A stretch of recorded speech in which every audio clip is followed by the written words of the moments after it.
Yo, not gonna lie, we gotta watch a scary one. Last week was scary, but like, we gotta go scary, okay? True attic horror story. I don't know if this is the scariest one, but we gonna see, okay? Because, feel me, last week wasn't that scary. I was fine, I was chilling. It did nothing to me. But we on to this week in episode 2. One summer night, almost a decade ago. Okay. And it still gives me shivers whenever I think about it. I used to live with my maternal grandfather in a 2-story house with my very loving extended family for work-related reasons. During that time, I enjoyed staying up late watching TV, and so I usually slept in the room that had the TV. This is scaring me because I do this too. Hopefully somebody doesn't die. I was in a room in the attic, which was the only room up there, along with a small bathroom. I sleep in my attic too. Oh my goodness. A fan and a television.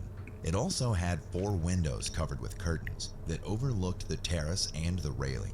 The only entrance to the room was a wooden door with bro, this is bound for somebody, bro. The staircase leading downstairs was outside the room, just a few steps past the doorway. My uncle used to lock the door at the bottom of the stairs from the other side to keep any potential robbers out. One night, after finishing my TV time, I locked the room's door, closed the curtains, and went to sleep. Why are you locking the room's door after? It should be locked 24/7, my brother. 24/7, my brother. We live in America, my brother. It should not be locked after, bro. I don't know what you're doing. When suddenly I woke up to the sound of knocking at the door. At first, I thought it might be one of my uncles or cousins. I checked the time, and it was around 2:30 in the morning. I decided to check who was at the door, and what I witnessed still terrifies me to this day. I got up and walked over, and through the see-through part of the door, I saw a young boy, around 5 or 6 years old, dressed in dirty and dark clothes. I couldn't see his face because he turned away as soon as I got up. Before I could process what was happening, he ran towards the railing of the stairs. Is he gonna abruptly jumped off, disappeared? I was just about to say, is he gonna a human being? After realizing what I had just he's crying. Fear overwhelmed me and I began crying. I was too scared to do anything. At least this is realistic. So I quickly ran back to bed and started reciting prayers. Amen, bro. That's what you gotta do, I'm telling you. I was trembling and had a very high fever. I told him what had happened, but nobody believed me. They tried to convince me that it was all in my head, but even now, I still believe that what I saw was real. After that day, I started sleeping downstairs, and eventually, I moved out of the house altogether. That was good. That was good. That was actually pretty good. I'm not even gonna cap. That was good. That was good. It was short. I expected it to be longer. It got to the point real quick. On a term of scariness, I'm gonna give it like a 7. I think a 7. A 7 is right. Is it loud? Can you guys hear? Let me turn it up. This is an incident that happened on a rainy day when I was in 3rd grade. At the time, and in general when I was a kid, I didn't really believe in ghosts and such. On that rainy day, I had just gotten home from school, and I decided to finish all my assignments before I watched TV and played on my Nintendo DS. After I finished all my assignments, I took a peek into the kitchen to see whether my mom was home yet. Ma, can you turn on the TV? I asked when I saw her cooking dinner. Sure, she replied. She's the demon. She walked to the living room. She's the demon. She is the demon, I'm telling you. And turned on the TV. She gave off too many signs. Then she went back to the kitchen and continued preparing dinner. I played on my Nintendo DS while the TV was on in the background. I was having fun playing Mario and Sonic at the Olympic Games, when suddenly I saw a tall, dark figure in my peripheral vision. I was too focused on the game until I noticed that the figure was slowly walking towards me. I stopped playing and looked at it, but I didn't move my head from its position so it wouldn't be obvious that I was looking. It was wearing a long-sleeved shirt and black pants. I wasn't scared at all until I saw the upper parts of its body. The figure was headless. What I saw sent a shiver down my spine. I was so scared that I couldn't move. My mind wasn't working. What do I do? I asked myself repeatedly. I wanted to shout, but my mouth felt like it was glued shut. The moment I turned my head to face the figure is a moment I will never forget. The figure was bent and contorted and walking strangely, and the image of it is burned into my memory. Okay, y'all did y'all one with this one. Y'all did y'all one with it. Dear God, please keep us safe. Please help none of this to come true. Please rebuke all of these demons and help us to have a good day. Thank you, amen. That one got me deep in my heart. That one scared me. What was that? That dance he did?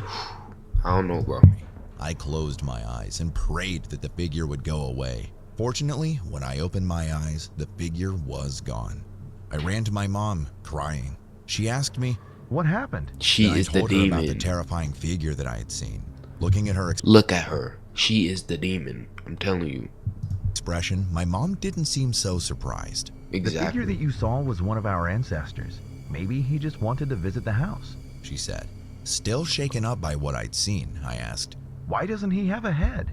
You're too young to know the whole story. She replied.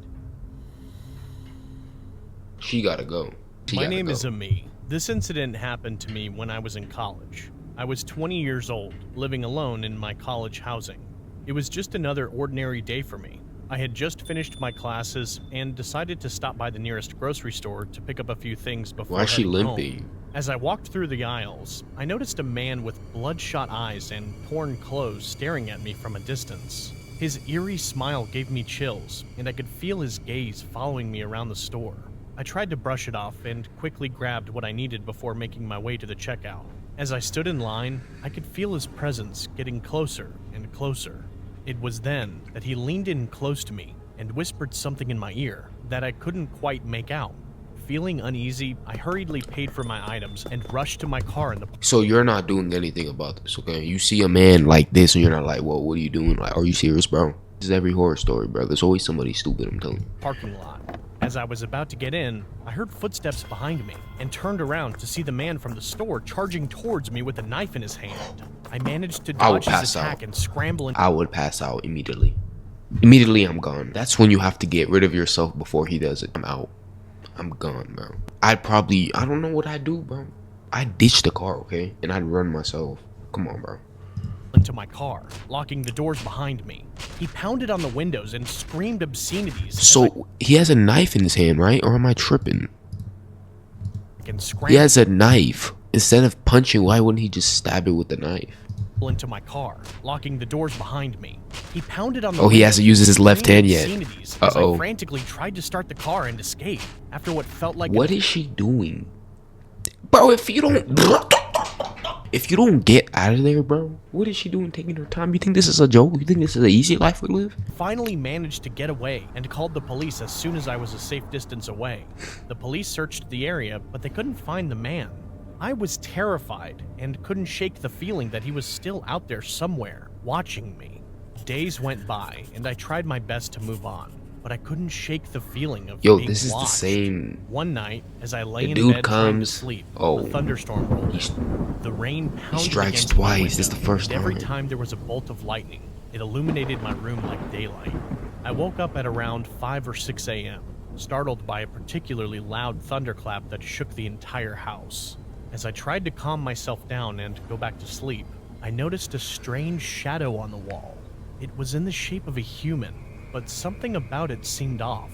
As the lightning flashed again, I saw the silhouette of a man standing outside my window, his face pressed up against the glass, watching me.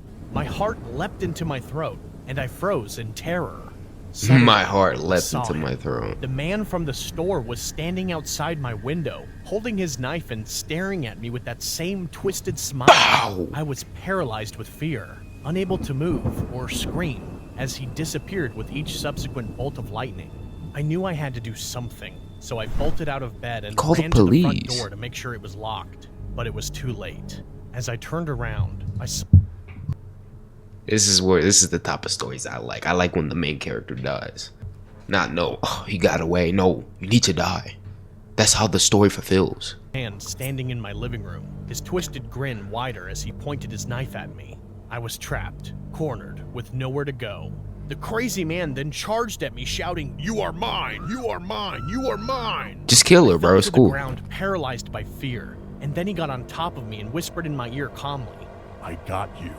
He then started laughing maniacally. He started cutting my clothes Wait, I off didn't with want you to knife- actually kill her. I was joking, bro. What's wrong with you, man? Damn, bro. RIP in the chat, man. knife. I couldn't move. His strength overpowered me. Just when I thought it was all over, I heard a loud thud and saw the man fall to the ground. I then saw my neighbor on top of the man punching him. He then strangled the man until he went Damn! unconscious. Damn, After seeing the neighbor. man unconscious on the floor, a feeling of relief washed over my body. I What did asked he my neighbor do? how he knew I was in danger. Apparently, he had woken up from the loud storm and had gone into the kitchen to get some water when, through the window, he saw the man standing around the building I lived in and became concerned. He grabbed his coat and went outside to follow him and watched from afar to see what was going on. After seeing him enter my building, he rushed in behind him and saved my life. I called the police, and they arrived quickly, arresting the man and taking him away. It wasn't until later that they told me he had just been released after 30 years in prison for attempted murder and assault. The whole ordeal left me traumatized, and I couldn't The shake fact that you would feeling still go to that same store is crazy, bro. of being watched Retire for it. months Order online. afterwards. Cater. I don't know Even what you now, gotta do. years later, I still have nightmares about that night and the man who almost took my life. And I can't even imagine what might have happened if my neighbor hadn't shown up at that moment. It's not day 75. It's day 76. I would give it an 8 out of 10 because he came back twice, and the rest of them he didn't come back twice. He only came back once. He only came once. So I'm gonna give it an 8 out of 10. It's the first time I seen the character actually get attacked. So this wasn't as scary, okay? I feel like next week will be scarier. I'll see y'all next week.